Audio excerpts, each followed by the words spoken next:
গাড়ী দুখন আছিলে ন?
কি হৈছে ঘটনাটো?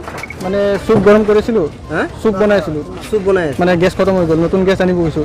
তাৰপিছত মই মানে লাইটাৰটো মাৰিলোঁ, লাইটাৰ মাৰাৰ লগে লগে জুই ডাঙৰ হৈ গ'ল। তাৰপিছত পূৰা চিলিণ্ডাৰ জ্বলি গ'ল, মানে গেছ ৰখাব পৰা নাই। আমি বস্তা চস্তা ঢালিছোঁ নোৱাৰিলোঁ ওচৰত, আৰু আমাৰ গেলামাল দোকানো আছে, গেলামালৰ দোকানৰ ভিতৰত চব জ্বলি গ'ল। কেইখন দোকান জ্বলিছে? দুখন স্কুটি। চিলিণ্ডাৰ কেইটা ব্ৰাছ হৈছে? দুটা চিলিণ্ডাৰ। মানুহৰ কিবা ক্ষতি হৈছে নেকি? মানুহৰ মালিকৰ অলপ এইফালে হাত জ্বলিছে অলপ। অঁ, হাত জ্বলিছে ন? গাড়ী কেইখন জ্বলিছে? গাড়ী দুখন জ্বলিছে। কি গাড়ী? পেপ প্লাছ আৰু ডিঅ'। স্কুটি দুখন জ্বলিছে মুঠতে। আৰু বেলেগ কিবা ক্ষতি হৈছে নেকি? বেলেগ ক্ষতিটো একো নাই, মানে খালি দোকানৰ বস্তুখিনি জ্বলিছে আৰু তলৰ ঘৰৰ বস্তু অলপ জ্বলিছে। ফ্ৰী আছিলে নেকি? মালিকৰ নাম ফ্ৰী আছিলে নেকি? মালিকৰ নাম অমৰ বে। দোকানৰ পৰা একো ওলাব নোৱাৰিলে? একো নোৱাৰিলোঁ, গোটেই জ্বলি গ'ল। তোমাৰ নামটো? মোৰ নাম প্ৰহ্লাদ কাকতি।